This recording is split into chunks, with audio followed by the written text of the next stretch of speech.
اسی طرح ہی اگر آپ لوگ جو ہیں وہ ہفتے کے دن دیکھیں، یعنی کہ پورا ہفتہ 7 ڈیز، ان میں سے جمعۃ المبارک کو اللہ رب العزت نے چن لیا ہے، اور یہودیوں کے لیے جو ہے وہ ہفتہ کا دن تھا۔ تو کہنے کا مطلب یہ ہے، اور اسی طرح ہی کچھ گھڑیاں ہیں جو انتہائی اللہ رب العزت کو بہت زیادہ محبوب ہیں، جیسے رات کے آخری حصے کے اندر جو ہے وہ عبادت کرنا۔ اسی طرح جمعۃ المبارک کے اندر جو ہے وہ خاص طور پر زوال کے بعد سورج کے غروب ہونے تک، اور جو ہے وہ قبولیت کی گھڑیاں ہیں، جن کے اندر جو ہے وہ ایک قبولیت کی گھڑی جو ہے وہ اس وقت ہے جب امام جو ہے وہ منبر کے اوپر جو ہے وہ خطبہ دینے کے لیے آتا ہے اور 2 خطبوں کے درمیان وقفہ کرتا ہے، تو اس دوران بھی قبولیت کی گھڑی کہی جاتی ہے، اور دوسری روایات کے مطابق عصر سے لے کر جو ہے وہ سورج کے غروب تک ہے۔ تو اللہ رب العزت نے اسی طرح ہی بہت سارے جو ہے وہ دن، جیسے عید الفطر کا دن ہے، عید الاضحیٰ کا دن ہے، اس کو اللہ رب العزت نے چن لیا ہے۔ تو اس اعتبار سے اللہ رب العزت جو ہے وہ یعنی سالوں میں سے، یعنی سال کے مہینوں میں سے کچھ مہینے، دنوں میں سے کچھ دن، اور اس طرح رمضان المبارک کا مہینہ، اور اس کے اندر بھی لیلۃ القدر کی رات، اور اسی طرح ہی یوم عرفہ کا دن، تو یہ لیل و نہار جو ہیں، دن اور رات، ان کے اندر بھی اللہ رب العزت نے جو ہے وہ کچھ چیزوں کو اہمیت زیادہ دی ہے، اور اسی طرح دنوں میں بھی دی ہے۔ اسی طرح ہی اللہ رب العزت نے ہفتے کے 7 دنوں میں جمعۃ المبارک، اور سال کے 12 مہینوں میں سے جو ہے وہ 4 مہینوں کو جو ہے وہ اللہ رب العزت نے جو ہے دوسروں کی نسبت زیادہ اہمیت دی ہے۔ اور اسی طرح ہی اللہ رب العزت نے قرآن حکیم کو جو ہے وہ باقی کتابوں کے اوپر جو ہے وہ فضیلت عطا فرمائی ہے۔ اور اسی طرح اللہ رب العزت نے شخصیات میں سے، انسانوں میں سے انبیاء اور رسل کو اللہ رب العزت نے زیادہ اہمیت دی ہے، ان کو چن لیا ہے خاص مقاصد اور پیغامات کے لیے، اور ان میں سے بھی 5 پیغمبر حضرت نوح، حضرت موسیٰ، حضرت عیسیٰ، حضرت ابراہیم اور حضرت محمد الرسول اللہ صلی اللہ علیہ وآلہ وسلم کو زیادہ افضلیت عطا فرمائی ہے، اور نبی پاک صلی اللہ علیہ وآلہ وسلم کو سید الاولین والمرسلین بنایا ہے، خاتم النبیین بنایا ہے، رحمت للعالمین بنایا ہے۔ اس گفتگو کے پس منظر کے اندر اللہ تعالیٰ نے کچھ جگہوں کو بھی چن لیا ہے۔ ان میں سے 3 جگہیں ایسی ہیں، 3 روئے زمین کے اوپر ایسی جگہیں ہیں جن کو اللہ رب العزت نے حرم قرار دیا ہے۔ ان میں سے سب سے پہلا جو ہے وہ حرم، اور وہ محترم جگہ جو ہے اور توحید کا مرکز، وہ ہمارا جو ہے بیت اللہ شریف یا مسجد الحرام ہے۔ دوسری جگہ جو ہے وہ یہی بیت المقدس، جس کو مسجد اقصیٰ بھی کہا جاتا ہے، ارض المقدس بھی کہا جاتا ہے، اور اس طرح القدس بھی کہا جاتا ہے، یہ دوسرا بڑا حرم ہے۔ تیسرا بڑا حرم جو ہے وہ جب رسول اکرم صلی اللہ علیہ وآلہ وسلم مدینہ منورہ میں ہجرت کر کے تشریف لائے ہیں، تو اس وقت آپ کی دعا سے اللہ رب العزت نے مدینہ منورہ کو، مسجد نبوی کے ارد گرد جو ایک خاص علاقہ ہے جس کی تفصیلات صحیح بخاری اور مسلم کی اور دیگر احادیث کے اندر موجود ہے، اس کو رسول اکرم صلی اللہ علیہ وسلم نے حرم قرار دیا ہے۔ اور آپ دیکھیں گے کہ رسول اکرم صلی اللہ علیہ وسلم اکثر اپنی احادیث مبارکہ کے اندر، اور کچھ ایسے جہاں پہ ان کا تینوں کا اکٹھا تذکرہ بھی علیحدہ بھی آپ نے ان کی فضیلت بیان فرمائی ہے، اور اکٹھا تذکرہ بھی حضور صلی اللہ علیہ وآلہ وسلم نے فرمایا ہے۔ یہ اللہ رب العزت نے جو ہے وہ اس اصول کے تحت، اس آیت مبارکہ کے تحت، کہ اللہ تعالیٰ جس کو چاہتا ہے پیدا کرتا ہے، پھر اس میں سے جس کو چاہتا ہے اس کو چن لیتا ہے، اس کو محترم قرار دے دیتا ہے، اس کو متبرک قرار دیتا ہے۔ اسی زاویہ نظر سے اگر آپ دیکھیں تو یہ جو زمین ہے، فلسطین کی زمین یا ارض مقدس جس کو کہا جاتا ہے، یا مسجد اقصیٰ کہا جاتا ہے، یہ اصل میں اللہ رب العزت کی وہ چنی ہوئی جگہ ہے جس کی حیثیت عام زمین کی رکنوں سے ممتاز ہے اور ان جیسی نہیں ہے۔ اب ہم ذرا جو ہے وہ تاریخی پس منظر کے اعتبار سے جو ہے وہ جاتے ہیں۔ مثلا قرآن حکیم کے اندر اللہ رب العزت نے ان کا الگ الگ تذکرہ فرمایا ہے۔ مثلا مسجد الحرام کے بارے میں اللہ رب فرماتے ہیں، ان اول بیت وضع للناس للذی ببکۃ مبارکا وہدی للعالمین، سب سے پہلا گھر جو اللہ تعالیٰ نے بنایا ہے لوگوں کے لیے، لوگوں کی ہدایت کے لیے، وہ عالمین کی ہدایت کے لیے، وہ مکہ میں ہے، یعنی مکہ مبارکہ میں یا مکہ مکرمہ میں ہے، جس کو کہ مسجد الحرام جو ہے وہ کہا گیا ہے، بیت اللہ شریف کہا گیا ہے، جس کی تفصیلات جو ہے اس میں جانے کی ضرورت نہیں ہے۔ اب اس میں کچھ تاریخی روایات کی طرف بھی نہیں جاؤں گا، اس اعتبار سے کہ پھر بات جو ہے وہ ہمارے اصل مقصد سے ہٹ جائے گی، کہ یعنی حضرت آدم علیہ السلام نے اس کی بنیاد رکھی ہے، اور اس کے بعد پھر نبی حضرت ابراہیم علیہ السلام نے انہی بنیادوں کے اوپر اس کو زیادہ جو ہے دوبارہ سے تعمیر کیا ہے۔ ایک رائے تو یہ ہے، اور دوسری رائے یہ ہے کہ یہ اس کی جو ہے وہ حضرت ابراہیم علیہ السلام نے ہی اس کی بنیادیں رکھی ہیں، اور بعد میں جو ہے وہ اس گھر کو جو ہے وہ اللہ رب العزت کی طرف سے جو ہے وہ حج کے لیے جائے قرار دیا ہے۔ بہرحال ہم ان بحثوں کے اندر جو ہے وہ جانے کی بجائے یہ بات تو ثابت ہو گئی کہ یہ محترم گھر ہے، اور اسی کو جو ہے وہ حرم اول یا حرم پاک کہا جاتا ہے۔ یہ ایک حرم ہے، یہ زمین کا وہ ٹکڑا ہے جس کو اللہ تعالیٰ نے انسانوں کی ہدایت کے لیے توحید کے مرکز کے طور پر جو ہے وہ چن لیا ہے۔ اور آگے یہ آیت مبارکہ موجود ہے، فیہ آیات بینات مقام ابراہیم ومن دخلہ کان آمنا وللہ علی الناس حج البیت من استطاع الیہ سبیلا ومن کفر فإن اللہ غنی عن العالمین۔ تو اس حرم پاک کی، بیت اللہ شریف کی، مسجد الحرام کی، پھر مقام ابراہیم کے حوالے سے، اور پھر اس کے علاوہ کہ اس کے اندر جو ہے وہ داخل ہونے والا امن کا شکار ہو جاتا ہے، امن اس کو جو ہے وہ نصیب ہو جاتا ہے، یہ اس کی نمایاں خصوصیات میں سے۔ اور اسی طرح ہی اب اگر ہم لوگ جو ہیں وہ آگے بڑھیں تو قرآن حکیم کے اندر ہی اللہ رب العزت نے ایک اور مقام پر، جو کہ سورۃ البقرہ کے اندر جو ہے وہ مقام ہے 127 نمبر آیت مبارکہ کے اندر، اللہ رب العزت نے اس گھر کی خاص طور پر تعمیر کا حوالہ دیا ہے۔ وَإِذْ يَرْفَعُ إِبْرَاهِيمُ الْقَوَاعِدَ مِنَ الْبَيْتِ وَإِسْمَاعِيلُ رَبَّنَا تَقَبَّلْ مِنَّا إِنَّكَ أَنْتَ السَّمِيعُ الْعَلِيمُ۔ یہ اس وقت کی، یعنی یہ ساری آیات کا مفہوم آپ کے سامنے بیان کر رہا ہوں کہ یہ اس وقت کو آپ یاد کیجئے جب ابراہیم علیہ الصلوۃ والسلام اور اسماعیل علیہ الصلوۃ والسلام جو ہیں وہ اس بیت اللہ شریف کی بنیادیں جو ہیں ان کو اٹھا رہے تھے، اور انہوں نے اس کو تعمیر کرنے کے بعد یہ دعا کی، یا اللہ ہماری اس محنت کو قبول فرما، اور تو اچھی طرح جو ہے وہ ہر چیز کو سننے والا اور جاننے والا ہے۔ تو اس اعتبار سے یہ جو ممتاز حیثیت ہے وہ قرآن مجید سے ہی ثابت ہو جاتی ہے کہ اس جگہ کا انتخاب اور اس کی تعمیر کے، پھر اس کے اوپر بیت اللہ کی تعمیر اور اس کا انتخاب جو ہے وہ اپنے دو بڑے عظیم پیغمبر حضرت ابراہیم اور اسماعیل علیہ الصلوۃ والسلام کے ذریعے کروائی گئی ہے۔ بھائی نہیں، اسی طرح ہی اب ہم جو ہے وہ بڑھتے ہیں کہ مسجد الحرام کے بعد مسجد اقصیٰ کی تعمیر کے بارے میں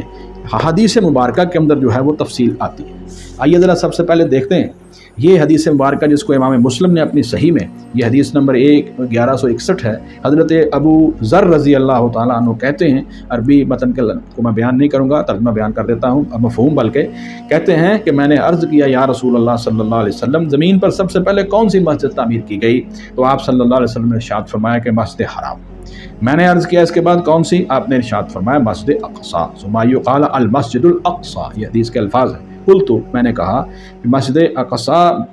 ان دونوں کی تعمیر کے درمیان کتنا عرصہ ہے؟ تو نبی صلی اللہ علیہ وسلم نے فرمایا 40 سنتاً، اور 40 سال جو ہے ان کے درمیان جو ہے وہ وقفہ ہے دونوں کی تعمیر کے درمیان۔ اور اس کے بعد آپ نے فرمایا وَإِنَّمَا أَدْرَكَتْكَ الصَّلَاةُ فَصَلِّ فَهُوَ مَسْجِدٌ، اور تجھے جہاں بھی نماز کا وقت آ جائے وہی نماز پڑھ لے، وہ جگہ مسجد ہی ہے۔ یعنی روئے زمین کے اندر جو ہے کوئی بھی پاک جگہ جو ہے وہ مسجد ہے، اور اس سے افضل جو ہے وہ عام مساجد ہیں، اس سے افضل جو ہے وہ مسجد الحرام ہے، پھر اس سے افضل جو ہے وہ مسجد نبوی ہے، اور اس سے افضل جو ہے وہ مسجد اقصیٰ ہے۔ یہ رسول اللہ صلی اللہ علیہ وآلہ وسلم کی احادیث مبارکہ کے اندر اس کی وضاحت موجود ہے۔ تو چنانچہ اگر تو اس کی بنیاد حضرت آدم علیہ الصلوۃ والسلام نے رکھی ہے، تو پہلے انہوں نے اس کو تعمیر کیا اور 40 سال بعد جا کے انہوں نے دوسری بنیاد رکھ دی، دوسری مسجد کی بنیاد رکھ دی۔ اور اگر جو ہے وہ انہی بنیادوں کے اوپر، جن بنیادوں کے اوپر آدم علیہ الصلوۃ والسلام نے بنیادیں رکھی تھیں، ابراہیم علیہ السلام نے ان کو اٹھایا ہے، تو پھر اس کا مطلب یہ ہو گیا کہ حضرت ابراہیم علیہ الصلوۃ والسلام نے پہلے مسجد الحرام کی تعمیر حضرت اسماعیل علیہ السلام کے ساتھ کی ہے، اور اس کے بعد پھر فلسطین کے اندر جا کے اس ارض مقدس کے اندر جو ہے وہ مسجد اقصیٰ جو ہے اس کی نشاندہی فرمائی ہے۔ یعنی وہ ایک زمین کے اوپر جو ہے وہ ایک علاقہ جس کو کہ پتھروں کے ساتھ بلند کر دیا گیا، کوئی تھوڑا سا بنا دیا گیا، اور اس کے ارد گرد جو ہے وہ نشانات لگا دیے گئے اور اس کو مسجد قرار دے دیا گیا۔ اور یہ بعد میں بنی اسرائیل کے لیے، یعنی حضرت یعقوب علیہ السلام کے 12 بیٹوں کی اولاد کے لیے جو ہے یہ پھر مسجد جو ہے وہ قبلہ کی حیثیت جو ہے وہ رکھتی رہی ہے۔ بلکہ مسلمانوں نے بھی حضور صلی اللہ علیہ وسلم کی بعثت کے بعد تقریباً 17 ماہ تک جو ہے وہ مسجد مدینہ منورہ میں بھی آ کر مقام تو خیر 13 سال کے اندر حضور صلی اللہ علیہ وسلم بیت اللہ کو درمیان میں لے کے مسجد اقصیٰ کی طرف نماز پڑھتے تھے، اور پھر اور پھر مدینہ منورہ میں بھی تقریباً 16 یا 17 ماہ تک حضور صلی اللہ علیہ وآلہ وسلم جو ہے وہ مسجد اقصیٰ کی طرف جو ہے وہ منہ کر کے نماز پڑھتے رہے ہیں۔ اس کے بعد جو ہے وہ تحویل قبلہ کا واقعہ ہوا ہے، میں ابھی اس کی جو ہے وہ وضاحت کر دیتا ہوں۔ تو یہ اس اعتبار سے جو ہے وہ پتہ چلتا ہے کہ اس زمین کو بھی اللہ رب العزت نے جو ہے وہ مسجد الحرام کی طرح جو ہے وہ بہت بڑی اہمیت اور حیثیت دی ہے۔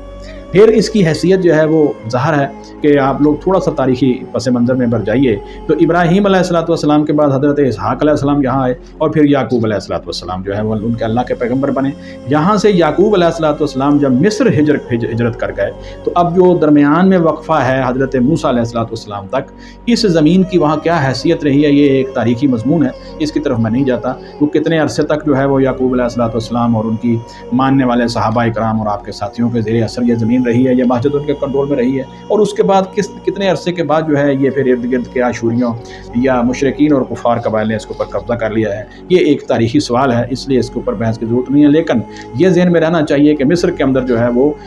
حضرت یعقوب علیہ السلام کے بعد جب حضرت یوسف علیہ السلام کا دور تھا، یعنی یعقوب علیہ السلام وہاں انہی کے دور کے اندر جو ہے وہ ہجرت کر کے گئے، تو وہاں پر جو ہے وہ تاریخی روایات کے مطابق یہ کہا جاتا ہے کہ ہکسوس کنگز یعنی جرواہ بادشاہوں کی حکومت تھی، جنہوں نے باہر سے آ کے مصر پہ قبضہ کر لیا تھا۔ انہی میں سے کسی بادشاہ نے سیدنا حضرت یوسف علیہ السلام کے زمانے میں اسلام قبول کر لیا، اور اس نے حضرت یوسف علیہ السلام اور یعقوب علیہ السلام کے بیٹوں اور حضرت یوسف کے باقی بھائیوں کو دریائے نیل کے قریب جو ہے وہ زمین عطا کر دی، اور وہ جو ہے وہ اسی زمین کے اوپر آباد ہوئے، اور یہاں سے جو ہے وہ پھر آگے سلسلہ جو ہے وہ دین اسلام کا اور دعوت کا کام جو ہے وہ چلتا رہا۔ کہا گیا کہ 400 سال تک تقریباً یہ جو ہے وہ ان کا جو ہے وہ ہکسوس کنگز کا دور رہا ہے، اور اس دوران جو ہے وہ حضرت یعقوب علیہ السلام کے بیٹوں کی اولاد جو ہے وہ آگے اس میں جو ہے وہ آگے بڑھتی رہی ہے، اور ان کے اندر انبیاء علیہ السلام بھی آئے ہیں۔ لیکن پھر اس کے بعد جو ہے وہ اس حکومت کے خلاف ایک بغاوت ہوئی ہے، اور پھر جو وہاں کے رہنے والے لوگ تھے انہوں نے ان کو شکست دے کر جو ہے وہ ایک نئی فرعون کی پرانے فراعنین، یہ بھی فراعنین ہی کہلاتے تھے، فرعون ہی کہلاتے تھے، لیکن جو وہاں کے کہا جاتا ہے کہ لوکل آبادی کے لوگ تھے، انہوں نے دوبارہ جو ہے وہ اسی حکومت کو دوبارہ قائم کر لیا، اور وہ حکومت جو ہے وہ دوبارہ کفر اور شرک پر مبنی تھی۔ چنانچہ وہی فراعنین جو ہیں وہ تقریباً آگے کہتے ہیں کہ 400 سال تک، تقریباً یہ عرصہ یوسف علیہ السلام سے لے کر حضرت موسیٰ علیہ السلام تک کم و بیش 800 سال کا عرصہ ہے۔ میں نے پہلے کہا ہے کہ ہم تاریخی روایت کے اوپر جو ہے وہ میں ویسے گزرتا جاؤں گا، جو لوگوں کا اغلب یا زیادہ لوگوں کا خیال ہے وہ بیان کر دوں گا، لیکن ان کی جو تاریخی حیثیت ہے وہ میرا اس وقت موضوع نہیں ہے، اور نہ ہم اس کے اندر ہمیں اس میں پڑھنا ہی چاہیے اور نہ الجھنا چاہیے۔ تقریباً 800 سال بعد پھر حضرت موسیٰ علیہ السلام کا اسی سرزمین کے اندر اللہ رب العزت کو مبعوث فرمایا، جنہوں نے جو ہے وہ فرعون کو جو ہے وہ اسلام کی دعوت دی ہے، اور یہ کہا ہے کہ بنی اسرائیل کے اوپر جو ظلم و ستم ہے ان کو بند کرو، اور ان کو جو ہے وہ بنی اسرائیل کو جہاں سے لے جانے کی مجھے اجازت دو۔ اس کا مطلب یہ ہے کہ پھر اس کے بعد واقعہ آپ کے سامنے قرآن مجید کے حوالے سے کہ فرعون اور اس کی پوری فوجیں اور ساری جو ہیں وہ سمندر میں غرق ہوئی ہیں، اور حضرت موسیٰ علیہ السلام بنی اسرائیل کو لے کر جو ہے وہ اس ارض مقدس والے علاقے کے اندر صحرائے سینا جو ہے اس کے قریب صحرائے سینا میں تشریف لے آئے۔ جب یہاں پر جو ہے وہ آپ تشریف لائے ہیں تو اس وقت جو ہے وہ آپ نے اپنی قوم کو جو ہے وہ ایک دعوت دی ہے کہ آپ لوگ جو ہیں وہ جہاد کے لیے تیار ہو جائیں، اور جہاد کے لیے تیار ہونے کے لیے سب سے پہلا کام ہم یہ کریں گے کہ ہم وہ سرزمین پاک، وہ مسجد اقصی، وہ جو ہے بیت المقدس اور ارض مقدسہ جو ہے جس کو حضرت ابراہیم علیہ السلام اور آپ کے بعد میں آنے والے انبیاء علیہ السلام جو ہے جو مرکز بنائے رکھا ہے، اب ہم جو ہے وہ اس کو آزاد کروائیں گے ان لوگوں سے جنہوں نے بت پرستوں نے اور مشرکین نے اس کے اوپر قبضہ کیا ہوا ہے۔ یہ سورۃ المائدہ کے اندر بڑی تفصیل کے ساتھ اگر آپ اس رکوع کو پڑھیں تو یہ آیات مبارکہ نمبر 20 سے لے کر آیات مبارکہ نمبر 26 تک جو ہے یہ پورا ایک وہاں پر تفصیل کے ساتھ واقعہ دے دیا گیا ہے، اور اس میں خاص طور پر اس آیت کریمہ کو آپ کے سامنے پڑھوں گا جو آیت مبارکہ نمبر 21 ہے۔ یا قوم ادخلوا الارض المقدسۃ التی کتب اللہ لکم، اے قوم، اے میری قوم، اے بنی اسرائیل کے سارے لوگوں، تو ایسی جو ہے وہ اس زمین مقدس کے اندر جو ہے وہ ہم لوگ جو ہے وہ داخل ہو جاؤ جس کو اللہ تعالیٰ نے لکھا ہی تمہارے لیے ہے، یعنی اللہ تعالیٰ نے تمہارے لیے اس کو خاص طور پر جو ہے وہ توحید اور عبادت کا مرکز بنایا ہے۔ ولا ترتدوا علی ادبارکم، اور دیکھو اپنے قدموں کے اوپر جو ہے وہ پیچھے نہ پھر جاؤ۔ فتنقلبوا خاسرین، ایسا نہ ہو کہ تم لوگ جو ہیں وہ خسارہ پانے والے میں ہو جاؤ۔ جہاد سے منہ نہ موڑو، جہاد سے منہ موڑنا یہ اللہ کے دین کے غلبے کے لیے کوشش نہ کرنا، یہ ارتداد کی ایک شکل ہے۔ بہرحال انہوں نے پھر کہا موسیٰ علیہ السلام کو کہ اے موسیٰ، وہاں پر تو قومن جبارین، ایک بہت جو ہے وہ بڑی زبردست جنگجو قوم ہے، ہم تو یہ اس کے اندر جو ہے وہ نہیں داخل ہوں گے جب تک کہ وہاں سے وہ نکل نہ جائیں، اور جب وہ وہاں سے نکل جائے تو پھر ہم اس کے اندر داخل ہوں گے۔ پھر آپ کے ساتھ جو دو بڑے عظیم لوگ تھے آپ کے عظیم صحابائی میں سے، حضرت یوشع ابن نون اور حضرت کالب ابن یوحنا، جیسے تاریخوں میں ان کا نام آتا ہے، قرآن مجید میں تو آیا ہے قال رجلان من الذین یخافون انعم اللہ علیہما، انہوں نے کہا کہ ایسے نہ کرو، جو موسیٰ علیہ السلام کہہ رہے ہیں وہ ویسے کرو اور اس کے اندر داخل ہو جاؤ۔ اور اگر تم داخل ہو جاؤ گے یعنی جہاد کے لیے تیاری کر کے داخل ہونا ہے، اس کے لیے جو ہے وہ حضرت موسیٰ علیہ السلام السلام نے تاریخی روایات کے مطابق ملٹری اکیڈمیز بنائی اور وہاں پر نوجوانوں کو تربیت بھی آپ نے دی ہے، اور اس تربیت کے اندر حضرت یوشع بن نون اور آپ کے دوسرے ساتھی کا بڑا کردار ہے، اور قبائل کے کچھ سرداروں کا بھی بڑا مثبت کردار ہے۔ بہرحال وہ ایک الگ موضوع ہے۔ تو حضرت موسیٰ علیہ السلام نے کہا کہ ہاں، ان دونوں نے کہا کہ اگر تم داخل ہو جاؤ گے تو اللہ تمہیں جو ہے وہ نصرت عطا فرمائیں گے، غالبہ دے دیں گے، اور مومنین کو اللہ رب العزت پر ہی توکل کرنا چاہیے۔ انہوں نے حضرت موسیٰ علیہ السلام کو کہا کہ موسیٰ، ہم تو کبھی جو ہے وہ اس زمین کے اوپر نہیں جائیں گے جب تک وہ لوگ وہاں پر بیٹھے ہوئے ہیں، ہاں آپ اور آپ کا رب جا کے لڑیں، ہم تو یہاں بیٹھے ہوئے ہیں۔ اس بات کے اوپر حضرت موسیٰ علیہ السلام نے کہا ہے، میرے رب، میں اب اپنی اور اپنی ذات اور اپنے بھائی کے علاوہ جو ہے وہ ان کو مجبور نہیں کر سکتا، کوئی زبردستی تو ان سے جہاد نہیں کروا سکتا، اب میرے اور ان کے درمیان جو ہے وہ تو فرق کر دے، علیحدہ علیحدہ کر دے اس فاسق قوم کو جو جہاد کے لیے تیار نہیں ہوئی۔ ذرا غور کیجیے گا اس واقعے کو، یہی الفاظ جو ہیں وہ سورہ توبہ کے اندر مسلمانوں کے لیے بھی آئیں گے جب جو ہے وہ فتح مکہ کا واقعہ آئے گا۔ تو چنانچہ حضرت موسیٰ علیہ السلام اسی حالت کے اندر، یعنی آپ اپنی زندگی کے اندر بیت المقدس کو جو ہے وضاحت نہیں کروا سکے، اور اسی غم کے اندر جو ہے وہ آپ کی وفات بھی ہوئی ہے، حضرت ہارون کی بھی وفات ہو گئی ہے، اور اللہ رب العزت نے فرمایا ہے کہ میں نے قال فإنها محرمة علیہم 40 سنة، چنانچہ میں نے اس ارض مقدس کو ان کے اوپر جو ہے وہ 40 سال کے لیے حرام کر دیا، یتیہون فی الارض، وہ اسی زمین کے اندر صحرا کے اندر گھومتے رہے، فلا تأس علی القوم الفاسقین۔ تو چنانچہ یہ جو واقعہ ہے یہ بات ظاہر کرتا ہے کہ یہ جو دوسرا مقام ہے، یعنی کہ حرم ثانی، اس کو اللہ رب العزت نے خود ارض المقدس کہا ہے۔ اچھا، اس کے بعد جو ہے وہ بہرحال حضرت موسیٰ اور ہارون علیہ السلام کے زمانے کے بعد یہ علاقہ فتح ہوا، اور پھر ان کی حکومت بھی بنی، اور بہرحال وہ جھگڑوں کا شکار رہی۔ پھر اللہ رب العزت نے جو ہے وہ اپنی خاص قدرت کاملہ سے سیدنا داؤد علیہ السلام کو جو ہے وہ حکومت عطا فرمائی، نبوت بھی عطا فرمائی، اور ان کے بیٹے سیدنا سلیمان علیہ السلام نے پھر باقاعدہ طور پر اس علاقے کے اوپر جو ہے وہ ایک بہت بڑی حکومت قائم کر کے ایک بڑی عظیم مسجد قائم کی ہے۔ اور اصل میں یہ مسجد اقصیٰ تو خیر اس کا نام تو پرانا ہی ہے، کیونکہ حضور صلی اللہ علیہ وسلم کی صحیح مسلم کی حدیث کے اندر تو یہ ہے کہ مسجد الحرام کے بعد 40 سال کے بعد جو ہے مسجد اقصیٰ جو ہے وہ تعمیر ہو گئی تھی، لیکن اس کو پھر ہیکل سلیمانی کا نام دیا گیا، چونکہ سیدنا سلیمان علیہ السلام نے جو ہے اس کو تعمیر کیا تھا۔ تو حضرت سلیمان علیہ السلام کی تعمیر کا یہ واقعہ جو ہے اس کو حضور صلی اللہ علیہ وآلہ وسلم نے بیان فرمایا ہے۔ اللہ کے رسول صلی اللہ علیہ وسلم نے اس فرمایا، سنن ابن ماجہ میں امام ابن ماجہ نے صحیح سند کے ساتھ حضرت عبداللہ ابن عمرو ابن العاص رضی اللہ تعالی عنہ سے بیان فرمایا ہے کہ نبی صلی اللہ علیہ وسلم نے فرمایا، حضرت سلیمان علیہ السلام جب بیت المقدس کی تعمیر سے فارغ ہوئے تو اللہ تعالیٰ سے انہوں نے 3 دعائیں مانگی۔ نمبر 1، اللہ تعالیٰ انہیں ایسی حکومت دے جس میں وہ اللہ کے حکم کے مطابق فیصلے کریں، اللہ نے وہ حکومت ان کو دے دی۔ نمبر 2، اللہ انہیں ایسی حکومت دے کہ ان کے بعد ایسی حکومت کسی دوسرے کو نہ ملے، ایسا ہی ہوا۔ پھر تیسری آپ نے فرمایا، جو شخص اس مسجد میں نماز کے ارادے سے آئے وہ گناہوں سے اس طرح پاک صاف ہو جائے جیسے آج ہی ماں کے پیٹ سے پیدا ہوا ہے۔ یہ دعا بھی حضرت سلیمان علیہ السلام نے کی ہے۔ یہ عربی الفاظ جو ہے وہ میں نے یہاں بیان کرا۔ فقال النبی صلی اللہ علیہ وآلہ وسلم، نبی صلی اللہ علیہ وسلم نے فرمایا، اللہ تعالیٰ نے ان کی 2 دعائیں تو قبول فرما لی، مجھے امید ہے کہ اللہ تعالیٰ تیسری دعا بھی قبول فرما لیں گے، یعنی جو شخص بھی وہاں جائے گا اور جانے کے بعد نماز پڑھے گا، اللہ تعالیٰ جو ہے اس کو جو ہے وہ بالکل گناہوں سے پاک صاف کر دے گا۔ ایمان کی شرط کے ساتھ، خلوص نیت کے ساتھ، اور اپنے گزشتہ گناہوں سے توبۃ النصوحہ اور خالص توبہ کرنے کے بعد جو آدمی وہاں جا کر نماز پڑھے گا، یہ اتنی بابرکت جگہ ہے کہ اللہ کے رسول صلی اللہ علیہ وسلم فرماتے ہیں کہ سیدنا سلیمان علیہ السلام کی یہ دعا بھی اللہ تعالیٰ نے قبول فرما لی ہے کہ اللہ تعالیٰ جو ہے وہ ایسے شخص کو بالکل ایسے گناہوں سے پاک صاف کر دیں گے جو آج ہی ماں کے پیٹ سے جیسے پیدا ہوا ہے۔ تو اب آپ یہاں سے اندازہ لگا سکتے ہیں کہ اس جگہ کی جو ہے وہ اپنی طور پر جغرافیائی حیثیت ہے، اور اس کے علاوہ اس کے اندر جو ہے مختلف سیاسی حکومتیں آتی رہی ہیں، اور اس کی سیاسی حیثیت بھی ہے۔ ظاہر ہے فلسطین کے لوگ جو ہیں ان کو سب سے زیادہ حق رکھتے ہیں، تو اس کی قومی حیثیت بھی ہے، ایسی بات نہیں ہے، لیکن اصل بات یہ ہے کہ اس کی سب سے بڑی حیثیت جو ہے وہ دین اسلام کے اندر اس کی دینی حیثیت ہے، جس کو سمجھنا چاہیے۔ چنانچہ اسی ضمن میں حضرت امام مسلم نے اپنی صحیح کے اندر حضرت سیدنا ابو ہریرہ رضی اللہ عنہ سے فرمایا کہ رسول اللہ صلی اللہ علیہ وآلہ وسلم نے فرمایا کہ 3 مساجد کے علاوہ، یہ حدیث نمبر 3384 ہے، اور جو گزشتہ حدیث میں نے سنن ابن ماجہ کی بیان کی ہے وہ کتاب الصلاۃ سے وہاں سنن ابن ماجہ میں ہے، اور اس کا نمبر 1156/1 ہے، اور یہ جو حدیث مبارکہ اب میں پڑھنے لگا ہوں یہ کتاب الحج میں ہے، تو اس کی حدیث نمبر صحیح مسلم کی 3384 ہے۔ سیدنا ابو ہریرہ فرماتے ہیں رضی اللہ تعالیٰ عنہ، رسول اللہ صلی اللہ علیہ وسلم روایت کرتے ہیں کہ 3 مساجد کے علاوہ کسی دوسری مسجد کا سفر اختیار نہ کیا جائے، مسجد نبوی نمبر 1، نمبر 2 مسجد حرام، اور نمبر 3 مسجد اقصی، یعنی یہ 3 مساجد جو ہیں ان کو اللہ رب العزت نے بہت بڑی حیثیت جو ہے وہ عطا فرمائی ہے۔ نماز کی نیت سے تو آپ ہر مسجد کی زیارت کو جا سکتے ہیں، اور لیکن اچیچا بالکل علیحدہ سفر کرنا کہ میں فلاں مسجد کی زیارت کے لیے جا رہا ہوں، اس کو حضور صلی اللہ علیہ وآلہ وسلم نے جو ہے وہ مستحسن قرار نہیں دیا، بلکہ ان 3 مساجد کے علاوہ باقی جگہ پر جو ہے وہ سفر خاص طور پر باندھ کر جانا اس کو جو ہے وہ منع کر دیا۔ بلکہ ایک روایت کے اندر اس طرح بھی آتا ہے کہ غالباً حضرت عبداللہ بن سلام رضی اللہ تعالیٰ عنہ نے جو ہے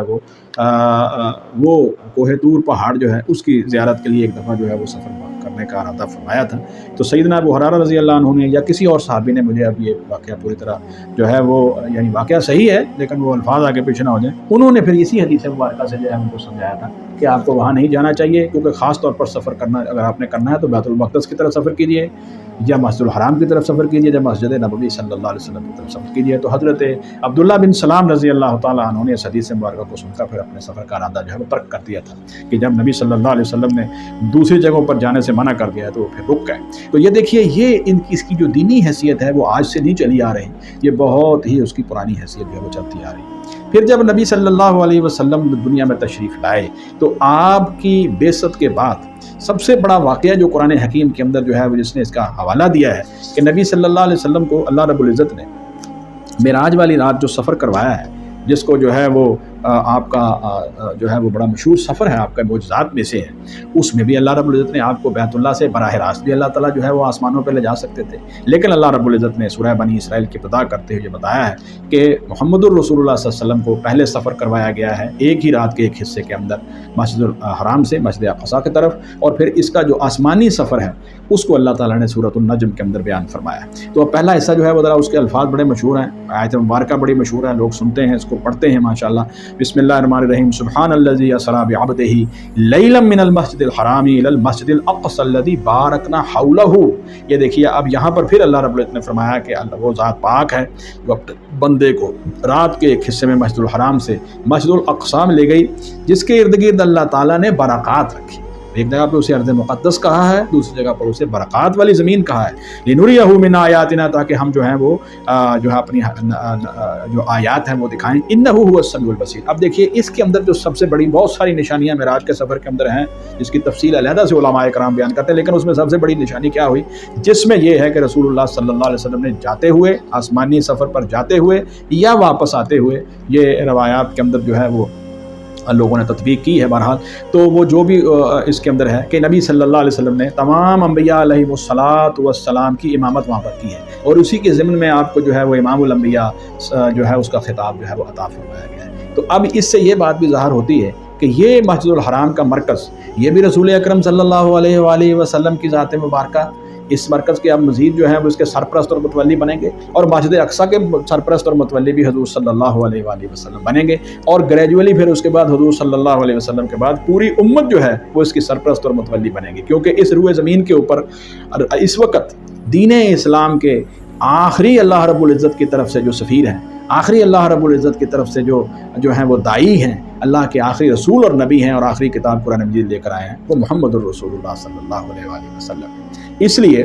اس مسجد اقصیٰ کی جو حیثیت ہے اس کو یہ سمجھنا چاہیے کہ یہ پوری امت مسلمان کی طرف سے اب جو ہے اس کا دفاع کرنا، اور امت مسلمان کے لیے ضروری ہے کہ وہ اس کی تولیت اسی طرح ہی کریں جس طرح کے مسجد الحرام کی تولیت کر رہے ہیں، اس کی سرپرستی کر رہے ہیں۔ اور اس چیز کا تذکرہ جو ہے وہ اللہ رب العزت نے ایک اور مقام کے اوپر جو ہے وہ فرمایا ہے۔ اب جب رسول اکرم صلی اللہ علیہ وآلہ وسلم مکہ مکرمہ سے مدینہ منورہ جو ہے وہ ہجرت کر کے آئے ہیں، تو وہاں پر جو ہے وہ 17 مہینے کے بعد ایک بہت بڑا حکم اللہ تعالیٰ نے جو ہے وہ قرآن مجید میں نازل فرمایا۔ اللہ رب العزت فرماتے ہیں، سورہ البقرہ دوسرا پارہ شروع ہو رہا ہے، آیت مبارکہ نمبر 142 اور 43 کے اندر دیکھیے، اب یہ ذمہ داری یعنی یہ تحویل قبلہ جب ہوا ہے تو اس کی یہ کوئی چھوٹا واقعہ نہیں تھا، اس وقت بہت جو شور شرابہ ہوا ہے یہود کی طرف سے خاص طور پر، تو یہ تحویل قبلہ اتنا معمولی واقعہ نہیں تھا، بلکہ یہ وہ سمجھ گئے تھے کہ دینی قیادت اور سیادت جو ہے وہ ہم سے چھین لی گئی ہے، اور یہ امت محمدیہ صلی اللہ علیہ وآلہ وسلم کو دے دی گئی ہے، اس لیے انہوں نے جو ہے وہ اس کے اوپر خاص طور پر جو ہے وہ بہت بڑا شور و غوغا بھی کیا اور احتجاج کیا۔ قرآن مجید نے ان کے اس شدید مخالفت کی وجہ سے، میں کہتا ہوں 1 یا 2 رکوعوں کے اندر غالباً 8 یا 10 مرتبہ اللہ رب العزت نے اس حکم کو بار بار رپیٹ کیا ہے کہ نہیں، تم نے جو ہے وہ مسجد حرام کی طرف ہی منہ کرنا ہے، اسی کی طرف منہ کرنا ہے، مشرق مغرب جہاں بھی تم ہو اس کی طرف منہ کرنا ہے۔ تو یہ بات ظاہر کرتی ہے کہ اللہ رب العزت نے اس حکم کو خاص طور پر جو ہے وہ دے کر اس امت مسلمہ کو شہادت علی الناس کا جو منصب عطا فرمایا ہے، اس منصب کے پیش نظر اب جتنے بھی یہ مراکز ہیں، مسجد الحرام مرکز یعنی حرم نمبر 1 مسجد اقصی، حرم نمبر 2 مسجد نبوی، حرم نمبر 3، اب اس کی تولیت اور اس کی سرپرستی اور اس کی حفاظت، یہ ذمہ داری مجموعی طور پر امت مسلمہ کے اوپر پڑتی ہے۔ چنانچہ قرآن مجید میں ہے، اللہ رب العزت فرماتے ہیں اعوذ باللہ من الشیطان الرجیم سیقول السفہاء من الناس ما ولاھم عن قبلتہم التی کانوا علیہا۔ کچھ لوگ جو بے وقوف لوگ ہیں، لوگوں میں سے وہ یہ بات کہیں گے کہ ان کو کیا ہو گیا ہے کہ یہ جس قبلے پر پہلے تھے اس سے جو ہے وہ انہوں نے کیوں جو ہے وہ اپنا منہ جو ہے وہ دوسری طرف پھیر لیا، کس چیز نے ان کو مجبور کر دیا کہ وہ دوسری طرف پھر جائیں؟ وللہ المشرق والمغرب، آپ کہہ دیجئے کہ مشرق اور مغرب تو اللہ رب العزت کی ملکیت ہے، اس نے اس کو پیدا کیا ہے۔ یہدی من یشاء الی صراط مستقیم، اور اللہ رب العزت جس کو چاہتا ہے صراط مستقیم کی طرف جو ہے وہ رہنمائی فرماتا ہے۔ اب مسلمانوں کی پوری انسانیت کی رہنمائی یہ ہے کہ وہ محمد الرسول اللہ صلی اللہ علیہ وسلم پر ایمان لائیں اور آپ کو ہر زندگی کے معاملے کے اندر اپنا امام اور اپنا رہنما تسلیم کریں، یہی سیدھا راستہ اب ہے۔ وَكَذَلِكَ جَعَلْنَاكُمْ أُمَّةً وَسَطًا لِتَكُونُوا شُهَدَاءَ عَلَى النَّاسِ، اس لیے اس طرح اللہ تعالیٰ نے جو ہے اب تمہیں امت وسط اور بہترین امت بنا دیا ہے۔ اب تمہاری ذمہ داری کیا ہے؟ تم امت وسط ہو، اور تاکہ تم جو ہے وہ لوگوں کو جو ہے وہ حق پہنچانے کی ذمہ داری اپنی جو ہے تمہارے اوپر ڈالی جا رہی ہے۔ شہداء علی الناس، لوگوں کو اب یہ حق تم نے پہنچانا ہے، دین اسلام کی ذمہ داری تمہارے پاس ہے، امر بالمعروف کی شکل میں، دعوت کی شکل میں، تعلیم و تعلم کی شکل میں، جہاد و قتال کی شکل میں، ہر صورت میں اب ذمہ داری تمہاری ہے۔ وَيَكُونَ الرَّسُولُ عَلَيْكُمْ شَهِيدًا، اور اللہ کے رسول حضرت محمد الرسول اللہ صلی اللہ علیہ وسلم تو تمہارے اوپر جو ہے وہ حق بات کی گواہی دینے والے بن جائیں، یعنی شہادت علی الناس اور رسول اللہ صلی اللہ علیہ وسلم کا پوری انسانیت کے اوپر جو ہے وہ شاہد ہونا، یہ ایک بہت بڑا عظیم مرتبہ بھی ہے، اور اس کے ساتھ ساتھ یہ بہت بڑی عظیم ذمہ داری بھی اس کے اوپر ہے۔ تو یہاں پر جو ہے وہ اس کے اور مقاصد بھی بیان کیے گئے ہیں۔ رسول اللہ صلی اللہ علیہ وسلم کی اتباع اور فرما برداری دیکھنے کے لیے اللہ تعالیٰ نے جو ہے وہ یہ دیکھا ہے کہ کون جو ہے وہ بلا چون و چرا ایمان کے تقاضے کو پورا کرتے ہوئے محمد الرسول اللہ صلی اللہ علیہ وسلم کی جو ہے وہ غیر مشروط اطاعت کرتے ہوئے اور آپ صلی اللہ علیہ وسلم کی اطاعت اور اتباع کرتے ہوئے فوراً جو ہے وہ مڑ جاتا ہے، اللہ کے حکم کو جو ہے وہ سامنے رکھتے ہوئے بیت اللہ شریف کی طرف اپنے آپ کو موڑ لیتا ہے، اور کون جو ہے وہ ابھی اس کے اندر ہیلے بہانے کر رہا ہے اور ریڑھیوں کے بل جو ہے وہ پھر گیا ہے۔ تو اللہ رب العزت فرماتے ہیں کہ یہ ایک امتحان بھی تھا مسلمانوں کا، اور ان یہودیوں کو تو صاف طور پر جو ہے وہ جو ہے اعلان ہو گیا تھا کہ اب تم جو ہے وہ اس کی جو ہے وہ تولیت سے اور سرپرستی سے فارغ ہو گئے۔ تو یہ بات بڑی ایک اہم ہے کہ اور پھر اسی طرح ہی قرآن حکیم میں اللہ رب العزت نے سورہ توبہ کے اندر یہ مضمون جو ہے اس کو بیان فرمایا ہے۔ اللہ رب العزت فرماتے ہیں کہ جو لوگ اللہ پر اور یوم آخرت پر اور اللہ کے دین پر ایمان نہیں لاتے، ان کو کوئی حق نہیں ہے کہ وہ اللہ کی مسجدوں کی تولیت کریں اور ان کی جو ہے وہ سرپرستی کریں اور وہاں پر جو ہے وہ متولی بن کے بیٹھ جائیں۔ یہ بات اللہ رب العزت نے سورہ توبہ کی آیت مبارکہ نمبر جو ہے وہ 17، 18، 19 اس رکوع کے اندر اللہ تعالیٰ نے بیان فرمائی ہے۔ فرمایا اعوذ باللہ من الشیطان الرجیم ما کان للمشرکین ان یعمروا مساجد اللہ شاہدین علی انفسہم بالکفر، مشرکوں کو یہ زیب نہیں ہے مشرکین کے لیے کہ وہ اللہ کی مسجدیں جو ہیں وہ ان کی جو ہے وہ سرپرستی کریں یا ان کو جو ہے وہ ان کی عبادت کاری کریں اور متولی بن کے بیٹھ جائیں، جبکہ وہ کفر پر گواہی دے رہے ہیں، وہ تو مان ہی نہیں رہے اللہ کے رسول صلی اللہ علیہ وسلم کو جو آخری نبی اور رسول ہے اس کو تو تسلیم نہیں، ان کو تو مان ہی نہیں رہے۔ جب مان نہیں رہے تو ایسے کافروں کو کوئی حق نہیں ہے کہ وہ مسجد الحرام کی تولیت کریں۔ اولئک حبطت اعمالهم فی النار وفی النار هم خالدون، آگے صفت بیان کی کہ کون کریں گے، انما یامر مساجد اللہ من آمن باللہ والیوم الآخر، یعنی اللہ تعالیٰ کی مسجدیں جو ہیں مساجد اللہ جو ہیں ان کی تعمیر اور ان کی جو ہے وہ آباد کاری اور ان کی تولیت اور ان کا متولی پن جو ہے یہ کن لوگوں کے پاس ہوگا؟ جو اللہ پر ایمان لائیں اور یوم آخرت پر ایمان رکھتے ہیں اور نماز قائم کرتے ہیں اور زکوٰۃ دیتے ہیں اور اللہ کے علاوہ کسی سے نہیں ڈرتے۔ فعسیٰ اولئک ان یکونوا من المہتدین، اور آگے فرمایا اجعلتم سقایۃ الحاج و عمارت المسجد الحرام، کیا تم سمجھتے ہو کہ حاجیوں کو کھانا پینا دینا اور ان کی جو ہے وہ حاجیوں کی جو ہے وہ خدمت کرنا اور مسجد الحرام کی تولیت جو ہے کمان آمن باللہ والیوم الآخر وجاہد فی سبیل اللہ، کیا اللہ تعالیٰ پر ایمان لانے اور یوم آخرت پر ایمان لانے اور اللہ کے راستے میں جہاد کرنے کے برابر ہو جائیں گے تمہاری یہ نیکیاں؟ نہیں، لا یستوون عند اللہ، اللہ کے نزدیک جو ہے یہ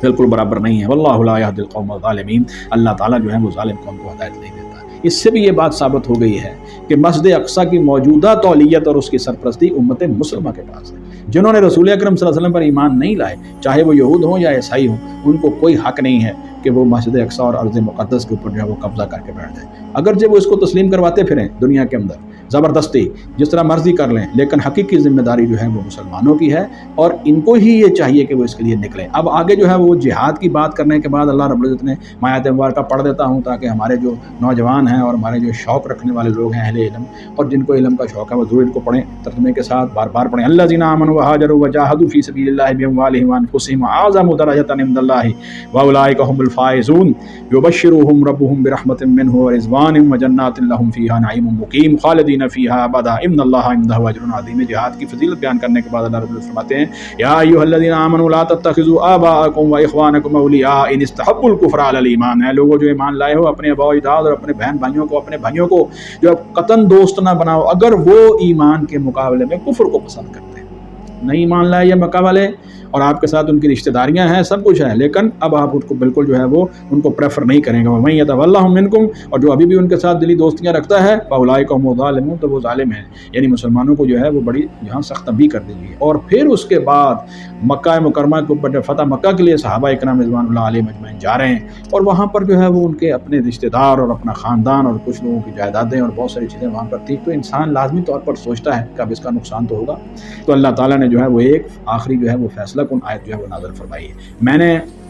اس سلسلے میں فرمایا تھا کہ حضرت موسیٰ علیہ السلام نے سورہ المائدہ کے اندر یہ بات کہی تھی، قال ربی انی لا املک الا نفسی واخی، جب قوم نے انکار کر دیا جہاد سے تو تو حضرت موسیٰ نے فرمایا میرے اللہ میں اپنا اور اپنے بھائی حضرت ہارون علیہ السلام کا ذمہ دار تو ہو سکتا ہوں، ہم دونوں تو نکلیں گے، اللہ آپ کا حکم ہے ہم تو نکلیں گے، لیکن یہ نہیں نکل رہے تو اب ان کا میں ذمہ دار کیسے بن جاؤں؟ فافرق بیننا و بین القوم الفاسقین۔ خاص طور پر آپ نے اپنا اور حضرت ہارون علیہ السلام کا نام لیا ہے، حالانکہ اس کے ساتھ جو ہے وہ آپ کے اور بھی جو ہے وہ دو بڑے مشہور یوشع ابن نون اور آپ کے صحابہ میں سے جو ہے وہ کالب ابن یوحنا اور یقیناً کچھ اور ساتھی بھی ہوں گے، لیکن اکثریت نے چونکہ جو ہے وہ میجورٹی نے جو ہے وہ اس فیصلہ نہیں کیا۔ اب ظاہر ہے چند لوگوں کے ساتھ جو ہے وہ کسی قوم سے ٹکر تو نہیں دی جا سکتی، تو آپ نے جو ہے وہ ایک بددعا کے انداز کے اندر جو ہے وہ فرمایا فافرق بیننا و بین القوم الفاسقین، ہمارے درمیان اور فاسق قوم کے درمیان اللہ جو ہے وہ علیحدگی کر دے۔ پھر اللہ تعالیٰ نے 40 سال جو ہے وہ ان کو وہاں رکھا، اور یہ 40 سال جو ہے اسی صحرا میں گھومتے رہے۔ اسی طرح سیدنا موسیٰ اور ہارون علیہ السلام کی وفات ہو گئی۔ پھر جو ہے یہ ان کے آپ کے بعد میں آنے والے جو صحابہ کرام ہیں یا آگے جو نبوت کا سلسلہ جاری ہوا ہے، تو ان کے موجودگی میں پھر اللہ تعالیٰ نے اس قوم کی نئی نسل کو جو ہے وہ توفیق عطا فرمائی، اور انہوں نے ان کی قیادت میں لڑنے کے بعد اس کو آزاد کروایا، اور پھر یہ عروج اختلافات رہے لیکن پھر عروج حضرت داؤد اور سلیمان علیہ السلام کے زمانے کے اندر حاصل ہوا۔ اب دیکھیے اس کے اندر بھی اللہ تعالیٰ فرماتے ہیں قل ان کان آباؤکم وابناؤکم واخوانکم وازواجکم وعشیرتکم واموال اقترفتموها وتجارۃ تخشون کسادها ومساکن ترضونها۔ اب یہ 8 چیزیں یہاں پر بیان کی گئی ہیں، تمہارے یعنی باپ دادا اور تمہارے بیٹے اور تمہارے بھائی اور تمہاری بیویاں اور تمہارے یعنی وہ خاندان اور رشتہ دار، اور وہ مال جو ہے وہ جو تم جو ہے وہ تجارت سے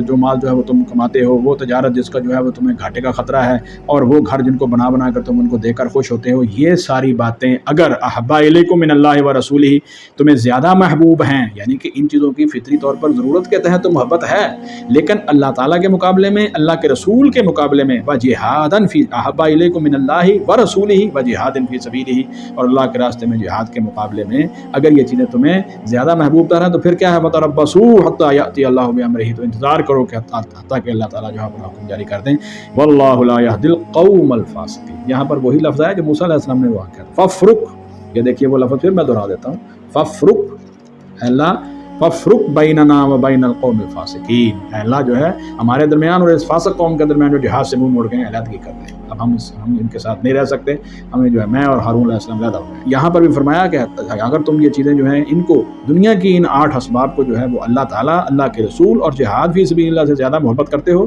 تو پھر انتظار کرو اللہ تعالیٰ کا حکم آ جائے، واللہ لا یہدی القوم الفاسقین، اللہ تعالیٰ فاسق قوم کو ہدایت نہیں دیتا۔ خاص طور پر اس آیت مبارکہ کے نزول کے بارے میں کہا جاتا ہے کہ یہ بعض روایات کے مطابق جو ہے وہ مفسرین کے نزدیک فتح مکہ سے پہلے نازل ہوئی، یعنی صحابہ کو ترغیب دی جا رہی ہے کہ آپ رسول اللہ صلی اللہ علیہ وسلم کے ساتھ اٹھیں اور اس بیت اللہ شریف کو جس کے اوپر مشرکین اور کفار جو مسلط ہیں ان سے ان کو آزاد کروائیں۔ اس توحید کے مرکز کو خالصتاً ابراہیم علیہ السلام کی اس ملت ابراہیمی کی بنیادوں کے اوپر جو ہے اس کو دوبارہ جو ہے اس کا احیا کیا جائے اور اس کو استوار کیا جائے. تو صحابہ نے جا کر پھر جو ہے یہ مکہ جو فتح کیا. رسول اللہ صلی اللہ علیہ وسلم اس اعتبار سے بھی ممتاز ہیں کہ آپ کو آپ کی زندگی کے اندر یہ توحید کا بہت بڑا مرکز اللہ تعالیٰ نے نہ صرف فتح کروا دیا بلکہ وہاں پر جو ہے رسول اکرم صلی اللہ علیہ وسلم کی جو اسلامی حکومت ہے اس کا دائرہ کار بھی مکمل طور پر پھیل گیا. پھر اس کے بعد لوگ دین میں جوک در جوک آئے اور پھر یہاں پر رسول اللہ صلی اللہ علیہ وسلم نے اپنی زندگی کا عظیم حج بھی فرمایا اور وہاں پر جو ہے وہ خطبہ حجۃ الوداع بھی آپ نے جو ہے وہ بیان فرمایا. تو یہاں پر بھی اللہ تعالیٰ نے جہاد سے جو منہ موڑنا ہے اس سے کیا کہا ہے کہ یہ فاسق جو اللہ تعالیٰ فاسقین کو ہدایت نہیں دیتا. آج ہم مسجد اقصیٰ، ارض مقدس، القدس اور اس مسئلے کو جو ہے دینی مسئلہ نہیں سمجھ رہے امت مسلمہ کی سطح کے اوپر اور جہاد سے منہ موڑ رہے ہیں اور اس کی مختلف تعویلیں جو ہے وہ اختیار کر رہے ہیں. اس سے جو ہے وہ ہمیں جو ہے وہ خصوصی طور پر جو ہے وہ سمجھنا چاہیے. اس چیز کو جو ہے یعنی اعراض نہیں کرنا چاہیے، اس کے لیے جدوجہد کرنی چاہیے. انفرادی، اجتماعی اور ریاستی سطحوں کے اوپر جو ہے یہ کام ہونا چاہیے اور یہ مسلمان امت کی ذمہ داری ہے کہ وہ ان تینوں حرموں کی، حرم مکی، حرم جو ہے وہ فلسطین یا ارض مقدس اور حرم مدنی یعنی رسول اللہ صلی اللہ علیہ وسلم کی مسجد مبارک، ان کا تحفظ بھی وہ کریں اور نہ صرف کہ تحفظ کریں بلکہ ان کی دینی ذمہ داری ہے. خاص طور پر ہماری مسلم افواج اور مسلم حکومتوں کی دینی یہ سب سے بڑی ذمہ داری ہے کہ وہ اس کا دفاع کریں اور عام عوام جو ہے وہ ان کے پیچھے بھی جو ہے وہ بالکل چلیں گے. یعنی پوری امت کی حیثیت پر یہ کام کیا جائے گا. اگر وہ یہ کام نہیں کرتے تو پھر جس طرح اجتماعی ہمارے اندر جو ہیں وہ بہت سارے نقائص اجتماعی سطح پر پائے جاتے ہیں. مثلاً نظام صلاۃ اور نظام زکوٰۃ بہت ساری ہماری ریاستوں میں ہے نہیں، ریاستی سطح پر نہیں ہے. امر بالمعروف اور نہی عن المنکر ریاستی سطح پر نہیں ہے. اسلامی حدود ان کا قیام ریاستی سطح پر نہیں ہے. جہاد اور قتال ریاستی سطح پر نہیں ہے. اسی طرح ہی اجتماعی خلافت کا نظام جو ہے وہ امت کی سطح پر نہیں ہے. تو ان برائیوں میں یا ہمارے ان گناہوں کے اندر اللہ تعالیٰ ہمیں معاف فرمائے، ان کے اندر یہ گناہ بھی شامل ہو جائے گا کہ ہمارے سامنے جو ہے وہ لوگ جدوجہد کر رہے تھے، اس کے اندر حماس ہے یا حزب اللہ ہے یا وہ لوگ جو وہاں پر عام عوام ہیں یا وہاں کے مشائخ اور علماء ہیں اور وہاں کے سرکردہ لوگ ہیں، وہ اس وقت جس طرح ظلم کی چکی کے اندر پیس رہے ہیں اور اسرائیل ان کے اوپر ظلم کر رہا ہے، وہ لوگ محنت کر رہے ہیں پچھلے تقریباً 100 سال یا 125 سال یا اس کے قریب جو ہے وہ ان کی جدوجہد ہو گئی ہے. تو اگر اب بھی ہمیں جو ہے وہ ہوش نہیں آیا اور ہم ان کی سپورٹ یا ان کی جو ہے وہ مدد نہیں کریں گے تو پھر کب کریں گے؟ تو اس کے مختلف حل ہو سکتے ہیں. دیکھیے جہاں تک جو ہے وہ یہ حل کہ فلسطین جو ہے کے رہنے والے لوگ جو ہیں خاص طور پر اس کے زیادہ حقدار ہیں امت میں سے، اگرچہ وہ یہ مسئلہ نہ فلسطینی عوام اور اس قوم کا ہے، یہ مسئلہ نہ عربوں اور عجموں کا ہے، نہ یہ مسئلہ جو ہے وہ ایرانی اور سعودی حکومتوں کا ہے، نہ یہ مسئلہ مسلمانوں کی چند ریاستوں کا ہے، یا یہ مسئلہ جو ہے وہ پوری امت مسلمہ کا مسئلہ ہے کہ اس مسئلہ کو جو ہے وہ ہم اس چیز سے اس کے سیاسی، اس کے جغرافیائی، اس کے علاقائی، اس کے قومی جتنے بھی پہلو ہیں ان سے بالا تر ہو کر اگر اس مسئلے کو آپ اس بیک گراؤنڈ میں جو میں نے آپ کے سامنے قرآن و سنت کی روشنی میں پیش کی ہے، یقیناً آپ جو ہے وہ اس مسئلے کی اہمیت کو انشاءاللہ العزیز سمجھ جائیں گے. دیکھیے یہ بات اپنی جگہ پر ہے، فلسطینیوں پہ ظلم ہو رہا ہے قومی سطح کے اوپر، ہم یقیناً ان کے ساتھ ہیں. جغرافیائی سطح کے اوپر ان کی زمین پہ قبضہ ہوا ہے،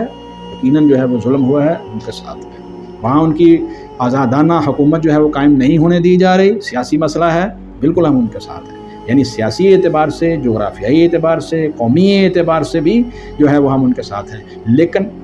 اجتماعی طور پر پوری امت مسلمہ خاص و عام جو ہیں وہ اس مسئلے کو خاص طور پر سمجھیں کہ یہ مسئلہ جو ہے وہ کوئی بہت چھوٹا مسئلہ نہیں ہے، یہ ہمارے دین اسلام کے بنیادی اصولوں میں سے ایک اصول کا مسئلہ ہے. اس لیے اس کا دفاع کرنا جو ہے وہ ہمارے سب کے اوپر جو ہے ہر لحاظ سے اس کے اوپر جو ہے فرض ہے. اس کے لیے جس لیول کے اوپر کوئی آدمی ہے وہ اپنی اس کے اندر کوشش بھی کرے گا اور اپنی کنٹریبیوشن بھی کرے گا، اور خاص طور پر ہماری جو مسلم حکومتیں ہیں اور جو ہماری اسلامی فوجیں ہیں، اللہ رب العزت ان کو توفیق عطا فرمائے کہ اس کے اوپر جو ہے وہ گہری نظر سے سوچیں اور اس کو آزاد کروانے کی کوشش کریں. اسی بنیاد پر تو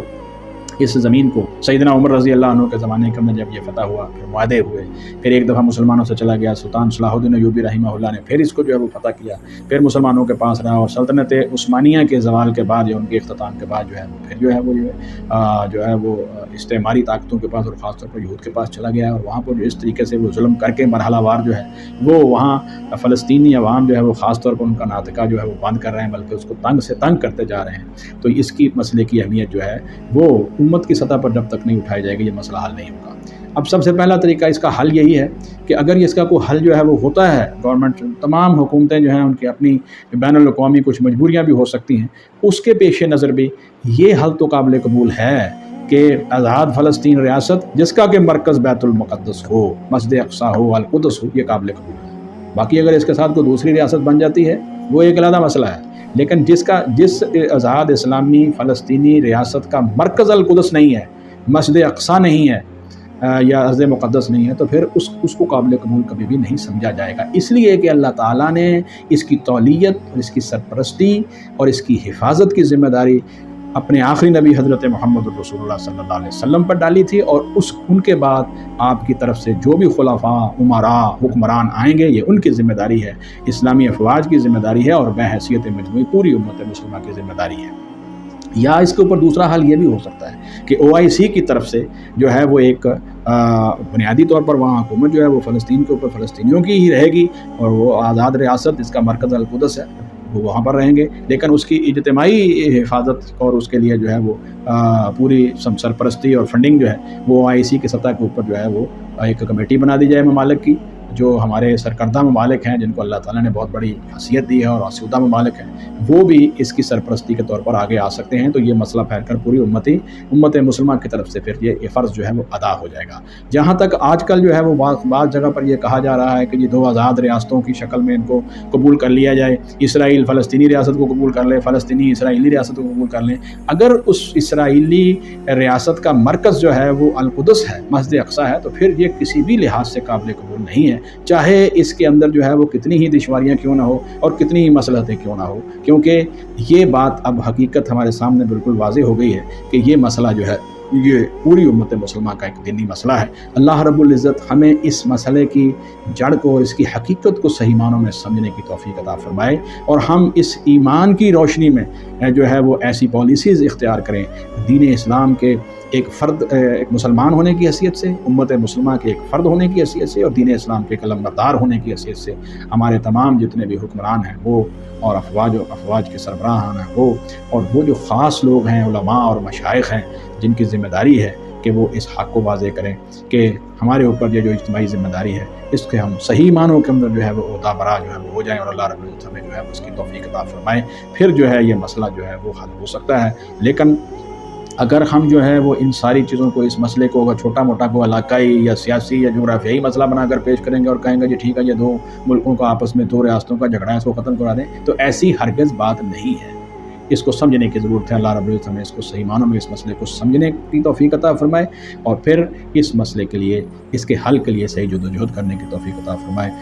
آمین ثم آمین۔ سبحانک اللہم و بحمدک، اشہد ان لا الہ الا انت، استغفرک۔